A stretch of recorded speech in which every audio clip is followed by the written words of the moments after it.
Muy buenas tardes a todos.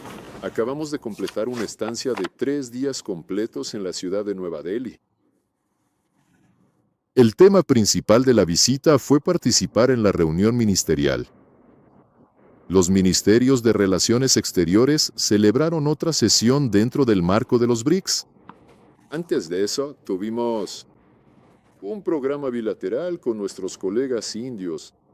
Tuvimos negociaciones detalladas con el ministro de Asuntos Exteriores, Subramanyam Jaishankar. Y también tuvimos una conversación cuando fuimos recibidos por el primer ministro de la India, Narendra Modi. Durante la reunión con el jefe de gobierno y en las negociaciones con el ministro de Asuntos Exteriores, confirmamos todos los acuerdos que se habían alcanzado.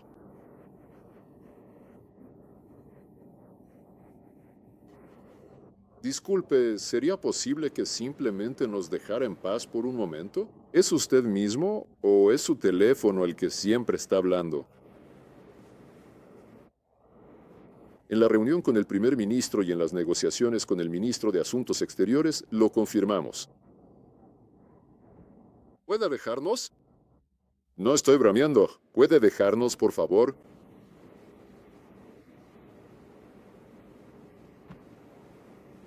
Escuchen con mucha atención, muchachos. Necesito que por favor se encarguen de retirar a este individuo de las instalaciones de manera inmediata y sin demora alguna. Una vez que hayamos despejado completamente el área y estemos listos, vamos a proceder a realizar un nuevo intento desde el principio, asegurándonos de que esta vez todo salga exactamente como lo habíamos planeado originalmente. Durante las negociaciones con el ministro de Asuntos Exteriores de la India, Subrahmanyam Jaishankar, y durante la larga reunión para conversar con el primer ministro de la India, Narendra Modi, discutimos las áreas clave de nuestra asociación estratégica especialmente privilegiada, que fueron definidas durante las cumbres entre el presidente Putin y el primer ministro Modi, incluyendo. El último de estos eventos se llevó a cabo aquí en Nueva Delhi en diciembre del año pasado. Como resultado de esa reunión de alto nivel en diciembre de 2025, se firmó un acuerdo. Es un programa muy importante para el desarrollo de direcciones estratégicas y la cooperación económica entre nuestros países hasta el año 2030. Incluye todos los pasos necesarios que se tomarán para lograr, para el año 2030, la meta de $100,000 millones en el comercio bilateral entre nuestros países. Analizamos las formas de mejorar los mecanismos que ya tenemos, así como el desarrollo y fortalecimiento futuro de estos mecanismos de cooperación práctica, comercial, económica y de inversiones. De esta manera, buscamos no depender de la influencia negativa o poco amistosa de terceros países. Acordamos fortalecer la cooperación en transporte, tecnología e inversiones, incluyendo el desarrollo conjunto del Corredor Internacional de Transporte Norte-Sur y la Ruta Marítima del Norte. También prestamos atención a las medidas que se están tomando para optimizar el sistema de pagos directos entre nosotros. Compartimos el objetivo común de aumentar el suministro de hidrocarburos rusos y fertilizantes. La cooperación en el ámbito de la energía nuclear con fines pacíficos se está desarrollando con mucho éxito, al igual que en el campo de la exploración pacífica del espacio. En cuanto a la energía nuclear con fines pacíficos, discutimos la posibilidad de que se nos proporcione un nuevo sitio para la construcción de varios bloques adicionales de plantas nucleares, lo que permitirá fortalecer significativamente la seguridad energética. En la India, a un buen nivel. Como es tradición, la cooperación técnico-militar, incluyendo la producción conjunta de modelos modernos de armamento basados en tecnologías de defensa avanzadas, y también hay buenos planes en el ámbito de la exploración espacial. Esto incluye la navegación por satélite, los programas tripulados y las investigaciones científicas conjuntas. Desde posiciones coincidentes, analizamos la agenda internacional. Tanto durante las negociaciones bilaterales con nuestros amigos indios como en la reunión ministerial de los BRICS. Prestamos especial atención a la preparación de la 18ª cumbre de los BRICS, que se celebrará aquí, en Nueva Delhi, en septiembre de este año. A nivel ministerial, compartimos la opinión de que, en sus 20 años de existencia, los BRICS han recorrido un camino importante y se han consolidado como una asociación valiosa y multifacética, diría yo, que abarca prácticamente todas las áreas de la cooperación entre estados.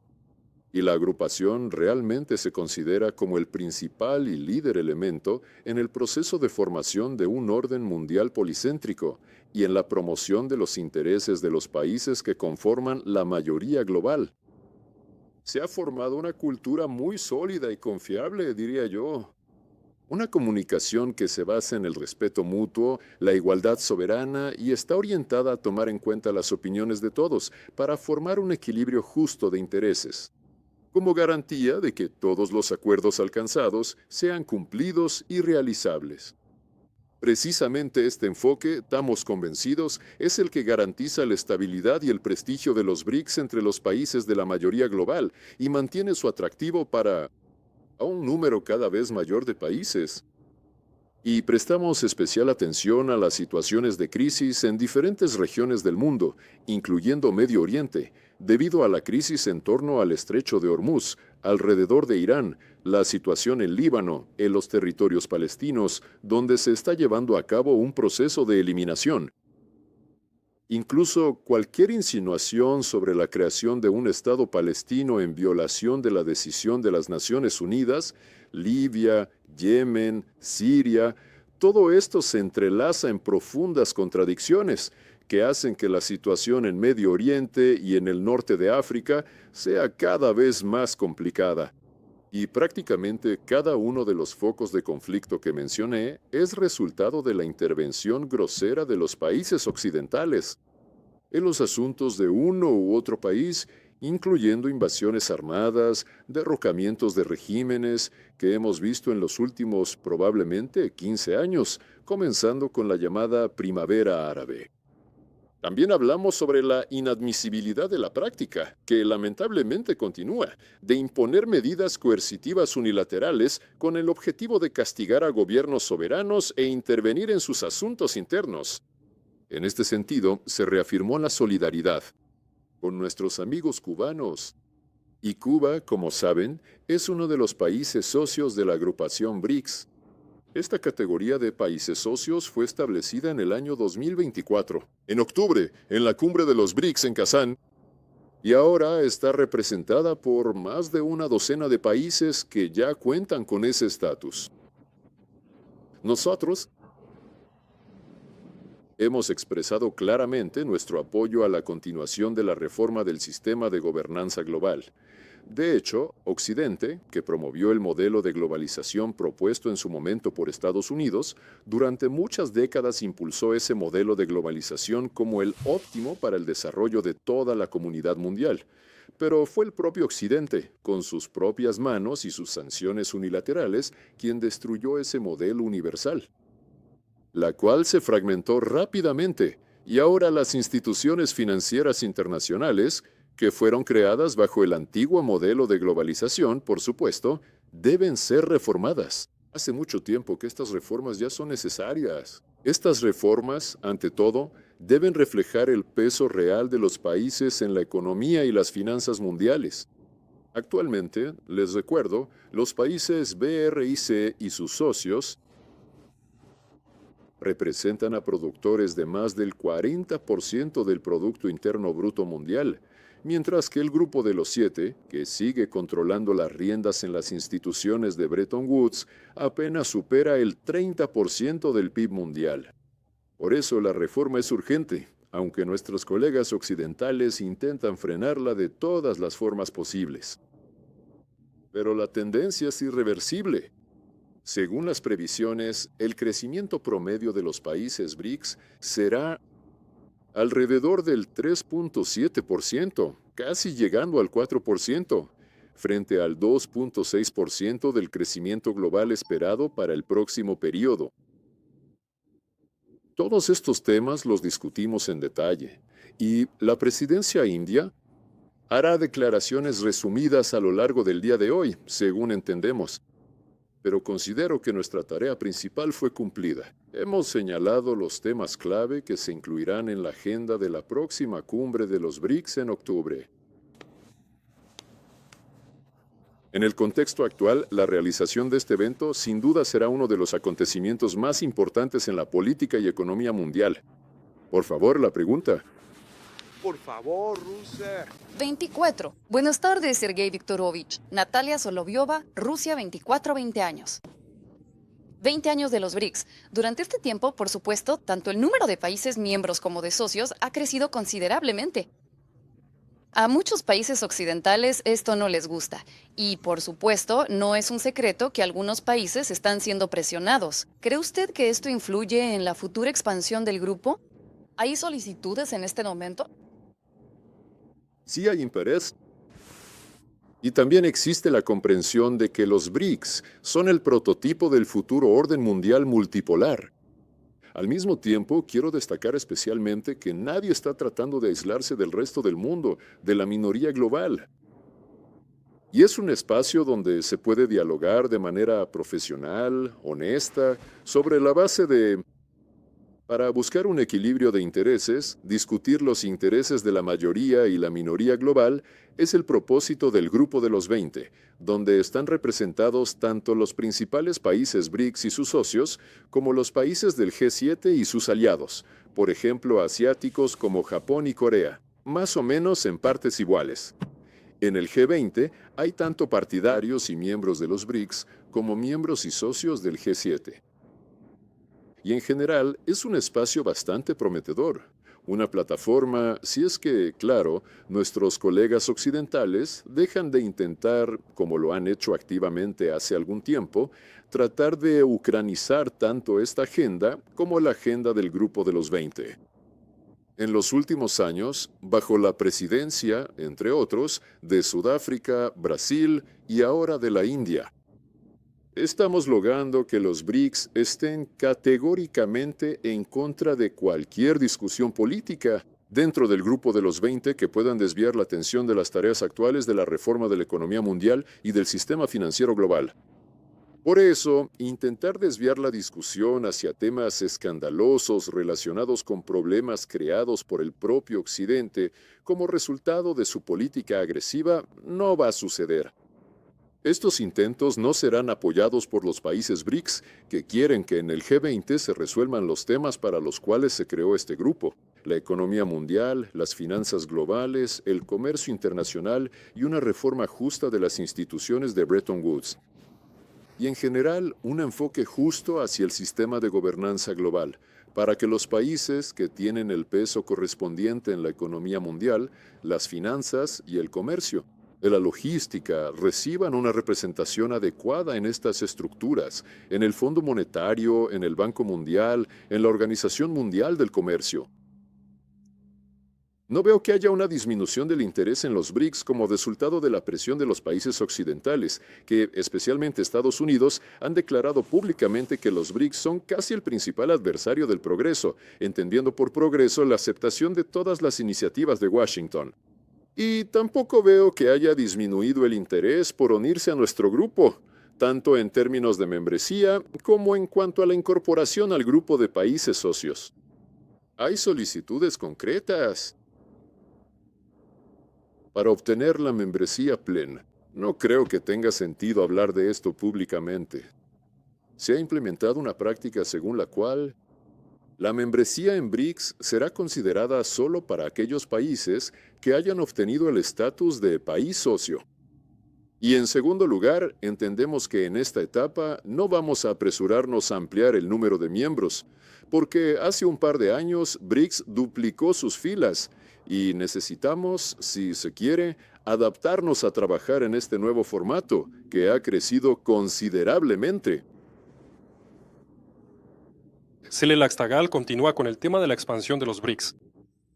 2. Nuevamente, desde 2024, los Emiratos Árabes Unidos e Irán son miembros de pleno derecho y actualmente se encuentran en estado de conflicto armado. De facto, se está discutiendo dentro de BRICS el uso de los mecanismos de la organización para lograr su reconciliación. ¿Y cómo se evalúa esta situación? ¿Se considera como una amenaza para la unidad y la cohesión del grupo? Gracias. En efecto, han surgido contradicciones entre estos dos países. Y aquí, por supuesto, es necesario tener en cuenta que en este tipo de discusiones, como en cualquier otro conflicto, hay que concentrarse en lo más importante. ¿Dónde están las causas principales de la crisis actual? Todos conocemos bien la causa principal: la agresión no provocada de Estados Unidos e Israel contra la República Islámica, Irán. Ahora, cuando todos están apelando a Irán y... ¿A quién no le han pedido ya que abre el estrecho de Hormuz? Les recuerdo, hasta el 28 de febrero de este año, cuando comenzó la agresión, el estrecho de Hormuz funcionaba sin ningún problema. La libertad y la navegación estaban garantizadas al 100%. Por eso, cuando se inició esta agresión contra la República Islámica de Irán, fue con un objetivo claramente declarado. Supuestamente para poner fin a 47 años en los que Irán ha estado aterrorizando a todos sus vecinos y al mundo entero. De la misma manera que, para derrocar y secuestrar al presidente de Venezuela, inventaron el tema de su participación en el narcotráfico. Y luego resultó que no se trataba de narcotráfico, sino del petróleo venezolano, que era lo que realmente interesaba a Estados Unidos. De la misma manera que ahora, ¿ves? Todo se reduce al petróleo, que debe pasar por el estrecho de Hormuz. Pero no fue Irán quien bloqueó esta situación. No fue Irán quien creó el problema. Incluso en las relaciones con sus vecinos, los países del Consejo de Cooperación de los Estados Árabes del Golfo. ¿Sabe? Durante muchos años hemos promovido la idea de garantizar la seguridad en el Golfo Pérsico, que implicaba iniciar un proceso de normalización de relaciones y fortalecer la confianza entre Irán y las monarquías árabes, con la participación de sus principales vecinos. Con la participación de la Liga de Estados Árabes, con la participación de los 5 miembros permanentes del Consejo de Seguridad de la ONU. Porque la situación en la que los árabes e Irán estaban enfrentados entre sí era anormal, intolerable, y solo perjudicaba a los pueblos de los países involucrados. Durante muchos años organizamos seminarios, conferencias, y vinieron a nosotros académicos de todos los países que mencioné. No hace mucho, los compañeros chinos también propusieron una idea similar. Teherán también expresó su disposición a apoyar este enfoque, incluso antes de que comenzara la crisis actual. Y en mis contactos continuos con representantes de las monarquías árabes, con quienes nos comunicamos regularmente, siento que ellos también entienden la necesidad de este enfoque. Por supuesto, ahora lo más importante es detener la guerra actual. Convertir el alto el fuego, que más o menos se está respetando, en un acuerdo definitivo para poner fin a cualquier acción militar. Pero a largo plazo, por supuesto, hay que pensar en algún tipo de estructura regional estabilizadora, en algún proceso regional. Y hablamos de esto hoy y ayer, en la reunión de ministros de Relaciones Exteriores de los BRICS. No creo que los BRICS deban necesariamente aspirar a ser moderadores, pero algunos miembros de los BRICS, especialmente aquellos que de una u otra manera están interesados en que no haya problemas en el estrecho de Hormuz y en el Golfo Pérsico. Por ejemplo, la India, que es el país presidente, depende directamente del suministro de petróleo, incluso de esta región. ¿Por qué no ofrecer sus buenos oficios? Incluyendo, como país que preside, invitar a Irán y a los Emiratos, para empezar a hablar entre ellos y entender cómo evitar la enemistad. Y esa enemistad la están tratando de imponer desde afuera. No tengo ninguna duda de que uno de los objetivos de la agresión contra la República Islámica de Irán era precisamente evitar la normalización de relaciones e incluso buscar crear nuevos problemas en esas relaciones, antagonizando a Irán con sus vecinos árabes. Y nosotros debemos actuar justamente con el objetivo opuesto. Por eso, espero que Pakistán ahora esté ayudando a establecer un diálogo entre Irán y Estados Unidos. Esto es para resolver el problema inmediato, el que existe ahora. La crisis actual. A largo plazo, India bien podría desempeñar el papel de intermediario entre Irán y sus vecinos árabes, dada su amplia experiencia diplomática y su autoridad. Canal 1 de Tolia. ¿Comparten los países BRICS la opinión de que la crisis ucraniana está llegando a su fin y pueden de alguna manera facilitar esto? Gracias. Informé a nuestros socios con suficiente detalle en las reuniones de hoy y de ayer sobre nuestras evaluaciones de la etapa actual de la situación en torno a Ucrania, incluso en el contexto de esas temas que figuran en la agenda de Vino BRICS, con miras a reformar el sistema de gobernanza global. Bueno, si hablamos de esto, desde este punto de vista sobre las instituciones de Bretton Woods, en los últimos 3 a 4 años, miren, ahora no recuerdo las estadísticas exactas, no puedo garantizar la precisión de las cifras hasta el último decimal, pero vean, ¿qué países recibimos créditos? ¿Y cómo se comparan estos créditos entre sí? Por ejemplo, Ucrania en los últimos 3 o 4 años recibió créditos del Fondo Monetario Internacional más o menos, no quiero equivocarme, pero cerca del 600% de su cuota. O sea, 6 veces más que su cuota. Y esta cantidad de créditos es varias veces mayor que los créditos recibidos por todos los países de África en el mismo periodo. Por cierto, este es un ejemplo claro de cómo se gestionan ahora los institutos de Bretton Woods y en interés de quién. Definitivamente no en interés de una gestión global justa. Sobre la crisis ucraniana, ninguno de mis colegas hizo comentarios en las reuniones de ayer y hoy, pero, repito, nosotros dimos una valoración de principios sobre lo que está ocurriendo.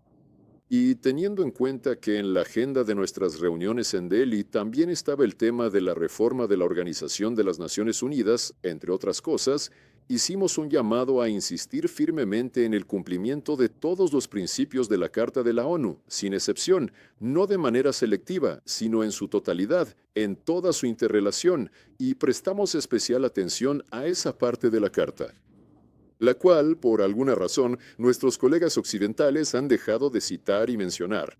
Me refiero al requisito en el primer artículo de la Carta de la ONU, la exigencia de garantizar los derechos humanos sin distinción de sexo, raza, idioma o religión.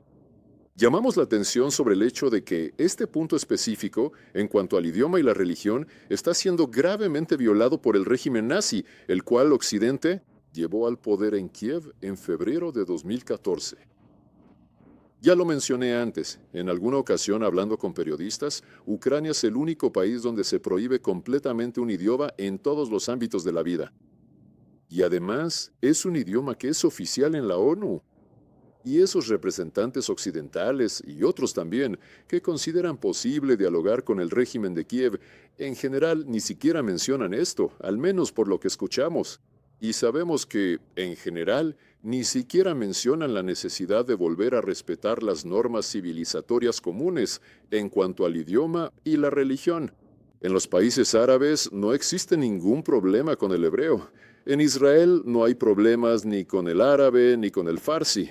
Y donde sea que mires en el mundo, donde conviven diferentes religiones, tradiciones y civilizaciones, pero en Ucrania eso sí es posible. Así que, por cierto, cuando les recuerdo esto a algunos colegas occidentales, incluidos algunos estadounidenses, ellos dicen, bueno, cuando haya una solución, ahí seguro lo vamos a incorporar. Este problema, esta tarea de volver a respetar los derechos humanos en el ámbito del idioma y la religión, pero eso no puede ser una de las condiciones para la solución. Eso debe hacerse sin ningún tipo de concesiones mutuas, sino simplemente porque esa es una obligación de Ucrania, no solo según la Carta de la ONU, sino también según su propia Constitución, que nadie ha derogado, y en la que los derechos de los rusos y de otras minorías nacionales están consagrados y garantizados por el Estado. En violación de su propia Constitución, aprobaron un montón de leyes, y esas leyes se están implementando de manera forzada en la vida cotidiana. Por eso, pero otros... Mis colegas, ellos escucharon atentamente. Estoy seguro de que entienden lo que está pasando, pero no hubo ningún comentario sobre los asuntos ucranianos.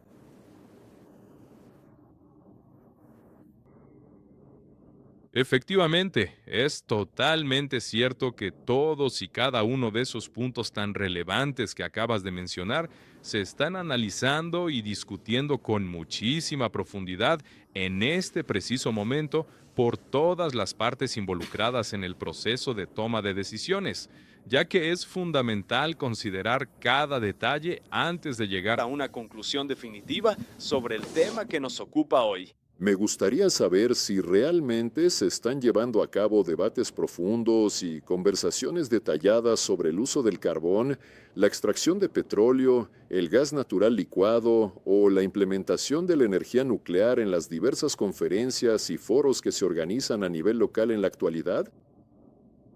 No existen restricciones en ninguna de las áreas que mencionaste. ¡A nosotros! Estamos dispuestos a considerar todo lo que interese a nuestros socios indios. Y hasta ahora nunca ha habido fallas ni rechazos, y no veo que vayan a aparecer. Por favor, Izvestia, Sergei Viktorovich del MIG Izvestia, Anton Solodnitsky. Antes de volar a China, Donald Trump respondió preguntas de los periodistas y dijo un breve no cuando le preguntaron si él y Vladimir Putin tenían entendimiento mutuo sobre la cuestión del Donbass. ¿Qué significa esto si antes se decía que sí existía ese entendimiento? Gracias. Siempre hemos dicho que tenemos un entendimiento claro sobre los resultados de las negociaciones que se llevaron a cabo en Anchorage, Alaska, el 15 de agosto de este año. Les recuerdo, ya lo hemos mencionado varias veces, y el presidente también lo ha señalado. Una semana antes de esa cumbre, vino a Moscú Stephen Witkoff, enviado especial del presidente Trump, y él trajo las ideas estadounidenses sobre cómo lograr una solución sostenible y a largo plazo al conflicto en Ucrania. Estas ideas se basaban en la comprensión por parte de Estados Unidos de las causas fundamentales de la crisis actual, incluyendo, como lo ha dicho varias veces el presidente Trump, la inadmisibilidad de involucrar a Ucrania en la OTAN. Y también incluye el reconocimiento de las realidades sobre el terreno que se formaron como resultado de los referéndums realizados en los territorios correspondientes. Y basándose en este entendimiento, el señor Witkoff trajo las propuestas correspondientes a Moscú. Las tomamos para analizarlas, y una semana después, ya durante la reunión en Alaska, el presidente Putin dijo que estaba listo para apoyar esta iniciativa estadounidense, todas estas propuestas de Estados Unidos. Mencionaré, espero que no revele un gran secreto, que en ese momento nuestro presidente preguntaba. Él enumeró uno por uno todos los componentes estadounidenses de estas propuestas. Y después de cada componente se dirigía a Steve Witkoff, quien estaba presente en las negociaciones, preguntando, ¿es correcto lo que digo? ¿Estoy exponiendo correctamente lo que usted trajo? A todas estas preguntas se recibió una respuesta afirmativa, así que lo de Alaska terminó, bueno, llámenlo entendimiento. Pero eso sí, el espíritu, eso es otra cosa. Ahora, todos hablan del espíritu de Alaska, el espíritu de Anchorage, el espíritu en las relaciones entre los presidentes de Rusia y Estados Unidos siempre, amistoso, de camaradería, de respeto mutuo. En Alaska, además del espíritu, se lograron entendimientos, o si quieren incluso acuerdos, sobre los principios básicos de la resolución, que fueron propuestos por Estados Unidos y apoyados por la Federación Rusa. Desde entonces, los europeos, y por supuesto Zelensky, cómo no mencionarlo, y especialmente Londres, hacen todo lo posible para evitar que se mantenga. El compromiso de Estados Unidos con su propia iniciativa. Quiero aclarar una vez más que esto no significa que simplemente vamos a publicar la decisión de Anchorage y que todo se va a resolver de inmediato. Ahí se acordaron los principios básicos, pero todavía hay bastantes cuestiones que requieren un análisis más detallado y consideración. Eso será posible en cuanto confirmemos los acuerdos de Alaska. Espero que eso suceda. Mejor antes que después, pero como dijo el presidente Putin, bajo cualquier circunstancia vamos a alcanzar los objetivos de la operación militar especial, preferiblemente por la vía diplomática, pero si no, seguiremos haciéndolo en el marco de la operación militar especial.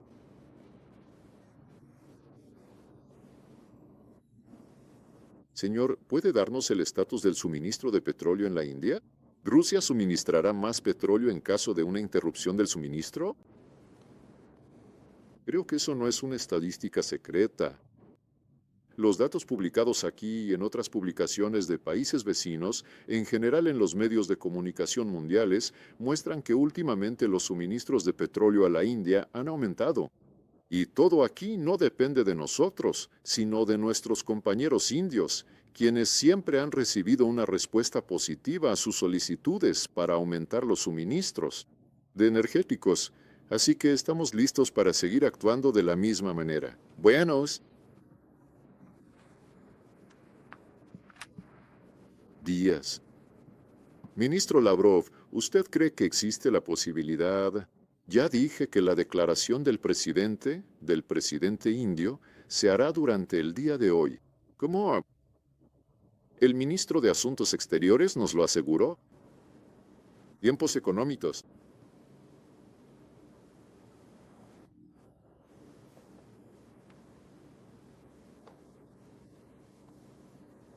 Por favor, Economic Times.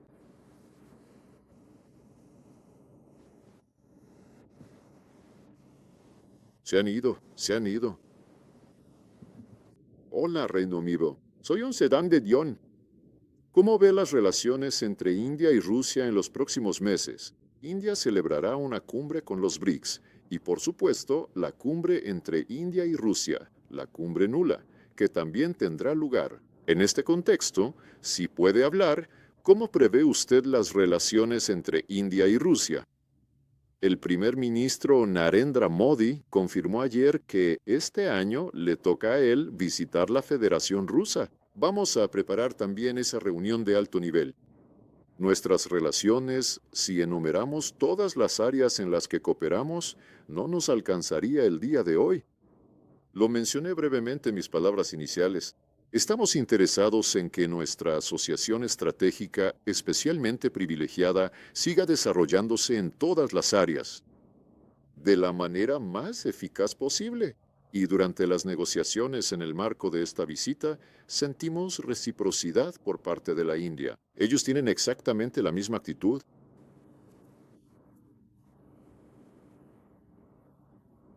Hola, Sergei Viktorovich, le paso la palabra para el diálogo. Ahora, los europeos hablan de su deseo de reanudar el diálogo con Moscú y planean nombrar a su presidente. ¿Cómo evalúa usted esta posición por parte de Europa? ¿Y cree usted que realmente son serios y sinceros en sus intenciones? Sobre la sinceridad europea ni siquiera voy a comentar. Repetir esos ejemplos que han sido mencionados tanto por el presidente de la Federación Rusa como en mis intervenciones, ejemplos de hipocresía y engaño directo. ¿Qué decir del reconocimiento de la señora Merkel y del señor Hollande, quienes firmaron los acuerdos de Minsk en febrero de 2015, junto con el presidente Putin y el entonces líder de Ucrania, Poroshenko? Fueron aprobados por unanimidad en el Consejo de Seguridad de la ONU y luego, sin ningún remordimiento, simplemente declararon, unos años después, sí, nunca tuvimos la intención de cumplir los acuerdos de Minsk, solo necesitábamos ganar tiempo para armar a Ucrania.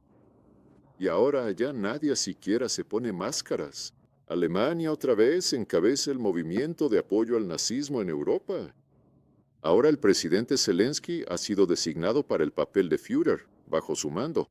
Como si fuera el estandarte, se está formando una nueva unión de europeos, con Alemania tomando la iniciativa y el papel principal. Todo esto es muy inquietante, recuerda a la historia, pero la preocupación se compensa con el hecho de que sabemos cómo terminaron esas historias y no puede haber otro final para ellas. Por eso, cuando ahora de repente los europeos despertaron y dejaron de repetir conjuros sobre la necesidad de infligir a Rusia una derrota estratégica en el campo de batalla y asegurar que Ucrania gane en todo. Y de repente empezaron a decir, bueno, sí, en algún momento tendremos que hablar con Rusia. Pero hacen una salvedad al respecto. Habrá que hablar, pero seremos nosotros, los europeos, quienes decidamos de qué y cuándo hablaremos. Saben, simplemente no puedo tomar en serio esas declaraciones. Por ejemplo, el presidente Putin puso a prueba a los europeos en su madurez política y sensibilidad, así lo diría yo, cuando en respuesta a una pregunta, el 9 de mayo, durante la conferencia de prensa nocturna, dijo que el ex canciller alemán Schröder podría ser el representante de los europeos en las negociaciones con Rusia. Miren el escándalo que se armó. Alguien dice que es totalmente inaceptable. Bueno, y cómo no, Carlos también dijo que solo yo. Algunos, incluso en Alemania, no rechazaron esa posibilidad. Fue muy divertido. La discusión que surgió después de esa respuesta de nuestro presidente fue muy curiosa. Y algunos incluso empezaron a mencionar, bueno, sí, Schröder, parece que él es aceptable para Moscú, pero debe haber alguien que lo vigile y se menciona Frank-Walter Steinmeier, el actual presidente de la República Federal de Alemania. Pero volviendo a la pregunta de si se puede confiar en Occidente, quiero recordarles otro evento que ocurrió un año antes de los acuerdos de Minsk, y consistía en que, en febrero de 2014, entre el entonces presidente Yanukovych y la oposición, se firmó un acuerdo de paz, que preveía la realización anticipada de elecciones y la resolución de todos los aspectos de esa misma crisis del Maidán, la llamada así. Pues bien, este acuerdo fue garantizado por Francia, Polonia y Alemania, y fue precisamente esa misma persona quien lo firmó desde Alemania, Frank-Walter Steinmeier. Y a la mañana siguiente, después de que Steinmeier firmara este acuerdo, la oposición lo rompió. Le importaban un bledo a Alemania, Francia, Polonia y todas sus garantías. Tomaron los edificios gubernamentales y de hecho empezaron a perseguir al presidente Yanukovych, haciendo todo lo posible para eliminarlo físicamente. Nos dirigimos de inmediato a Berlín, París y Varsovia, diciendo, queridos amigos, ustedes garantizaron los acuerdos, hagan entrar en razón a la oposición que está bajo su control. Todos ellos evitaron responder con vergüenza. Dijeron, bueno, sí, ya saben, sí, esto es un golpe de Estado, no es un golpe de Estado. Bueno, la democracia a veces toma giros inesperados y ya está. Por eso, ya sabemos hasta qué punto se puede confiar en el señor Steinmeier y no estamos buscando involucrarnos en ningún proceso de negociación con Europa. Y la respuesta del presidente Putin debe considerarse precisamente en el contexto de que estamos listos, pero nunca vamos a andar corriendo ni suplicando, sobre todo porque, repito una vez más, los europeos tienen un historial completamente negativo en cuanto a su capacidad para cumplir acuerdos. Ellos tuvieron oportunidades de aportar a la solución del conflicto ucraniano. Ya los mencioné. Eso incluye febrero de 2014, cuando al final, en violación de los acuerdos, ocurrió un golpe de Estado. También febrero de 2015, cuando se firmaron los acuerdos de Minsk. En ambos casos, los europeos fueron garantes y en ambos casos fallaron en su papel de garantes y mediadores de buena fe.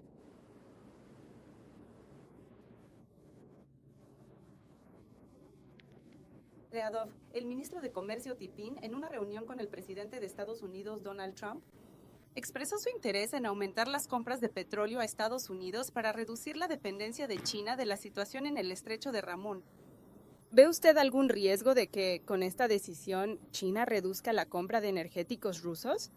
Y, en su opinión, ¿la cooperación entre Estados Unidos y China, que ahora se anuncia activamente, es realmente así, en una amplia gama de temas? ¿O es un intento de alejar a Moscú y Pekín entre sí? ¿Y cuál cree usted que es la probabilidad de éxito de tales acciones por parte de Washington? Gracias. En cuanto a reflexiones, nosotros no intervenimos en las relaciones comerciales de terceros países entre sí. Nosotros, con la República Popular China, tenemos acuerdos extensos, respaldados por contratos, tratados intergubernamentales y convenios. Prácticamente en todas las áreas de interacción entre estados, incluyendo las esferas comercial, económica y de inversiones, y por supuesto el suministro de recursos energéticos.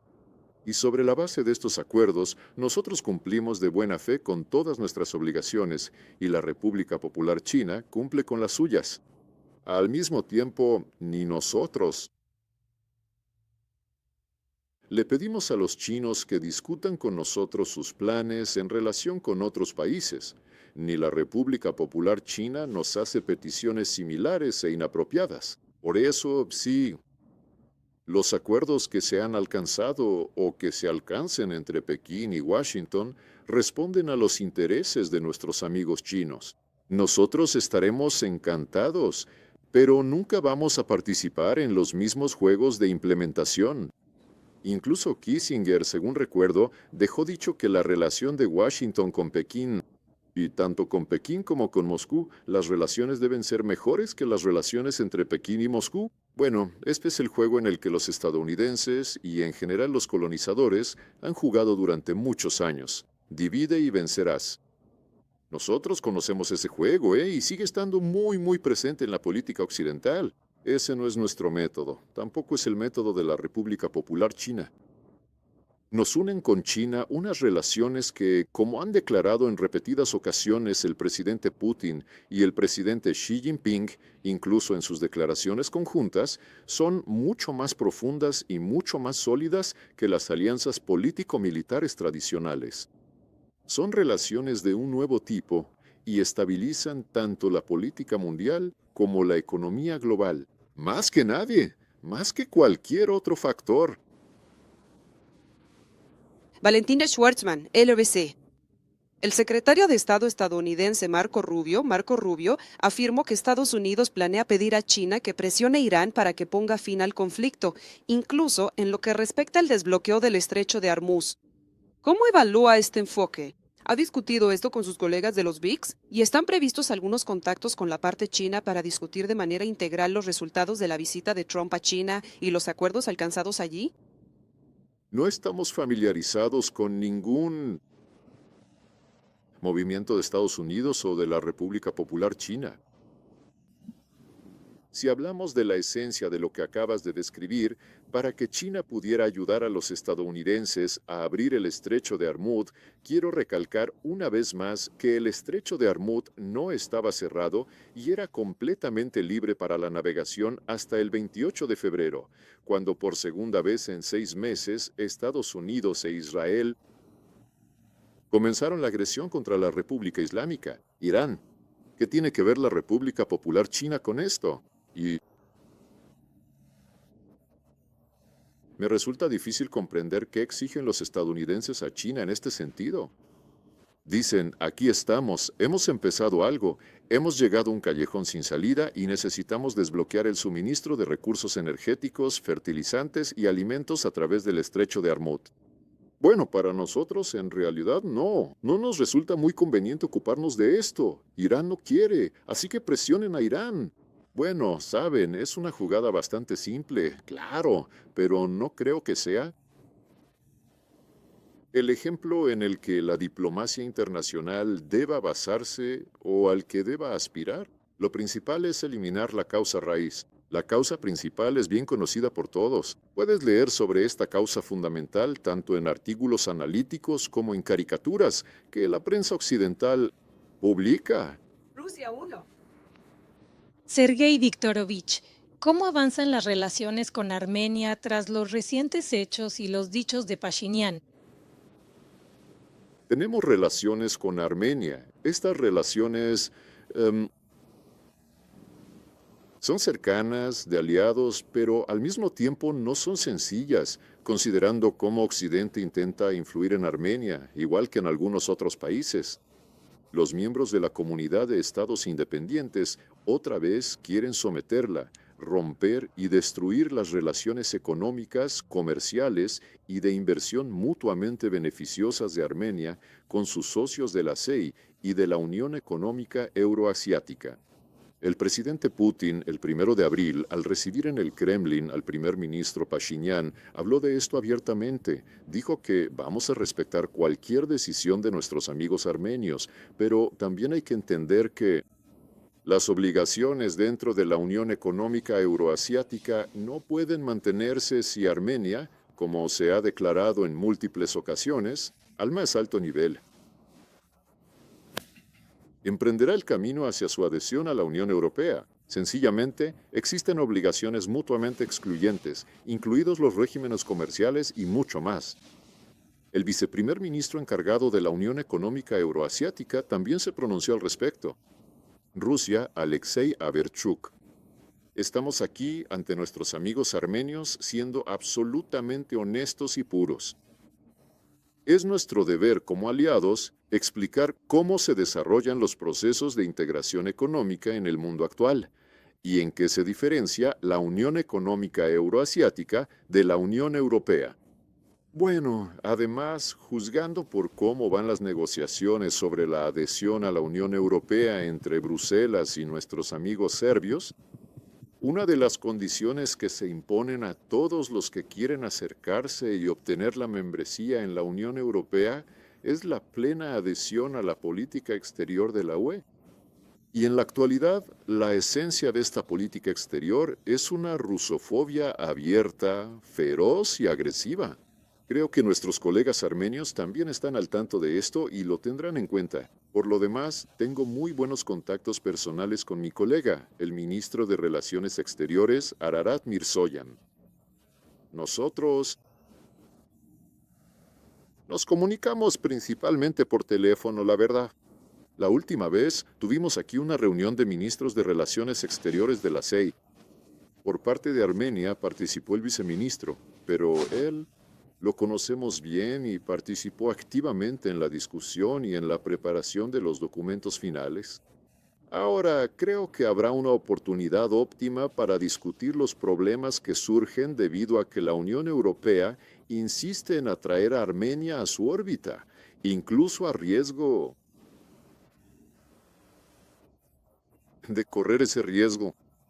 Las ventajas que Armenia obtiene a través de la Unión Económica Euroasiática, la posibilidad de discutir todos estos temas de manera honesta y abierta, se presentará a finales de la última semana, de mayo, cuando el Consejo Económico Supremo Euroasiático, la cumbre, se llevará a cabo en Kazajistán. De hecho, escuché que el primer ministro Pashinyan mencionó que él está ocupado con asuntos electorales y no podrá asistir a esta reunión de líderes de la Unión Económica Euroasiática. Bueno, eso sería, por supuesto, lamentable, porque es una buena oportunidad para discutir esas cosas que están en el aire. Hola, Sergei Viktorovich, Igor Kurachenko, RT en francés. Recientemente, Emmanuel Macron declaró que Rusia es un verdadero colonizador en África. ¿Cómo podría usted comentar declaraciones de este tipo por parte del liderazgo francés? Bueno, ¿quién, si no los franceses, sabe lo que es el verdadero colonialismo? ¿Quiénes son los verdaderos colonizadores? Sabe, yo recuerdo, hace unos 5 años, probablemente, cuando estaban ocurriendo cambios en los países del Sahel, en particular en Malí. Yo participé en la Asamblea General de la ONU y, como siempre, durante la sesión de la Asamblea General se llevan a cabo muchas reuniones bilaterales y tuve una reunión con Josep Borrell, quien en ese momento desempeñaba el papel de Cajacalas. Y con él estaba en esa reunión el ministro de Asuntos Nacionales de Francia. Le Drian, creo que era su apellido. Y como Malí en ese momento era un tema bastante candente en la agenda internacional, ellos empezaron a decir, bueno, ¿cómo es eso? Ustedes apoyaron el cambio de gobierno y todo eso. Y entre otros argumentos yo decía, bueno, el gobierno, el nuevo gobierno, ellos nos pidieron que les ayudáramos a implementar una reforma o a fortalecer las estructuras de seguridad. Nosotros respondimos a su solicitud. Luego, por cierto, esto se mencionó en los discursos durante las sesiones plenarias de la Asamblea General, pero en respuesta, mis interlocutores, ambos franceses, uno era el ministro de Relaciones Exteriores de Francia y el otro, el alto representante, no, él es español, Josep Borrell, español. Ellos me decían en respuesta, bueno, ustedes saben que el Sahel, en general África, es una zona nuestra de la Unión Europea. Yo les digo, no lo sé. Sé que ahí hubo posesiones coloniales, pero después ustedes proclamaron la independencia política, terminaron con la colonización. Hay resoluciones especiales de la Organización de las Naciones Unidas. Nunca he leído en ningún lado que las excolonias estén asignadas a ustedes para siempre como países donde otros no tienen derecho a meterse. Pero esa era su filosofía. Por eso, probablemente, ya lo llevan en los genes, nuestros colegas franceses, y miden a todos con su propia vara. Nosotros tenemos otra vara de medir. Muchas gracias.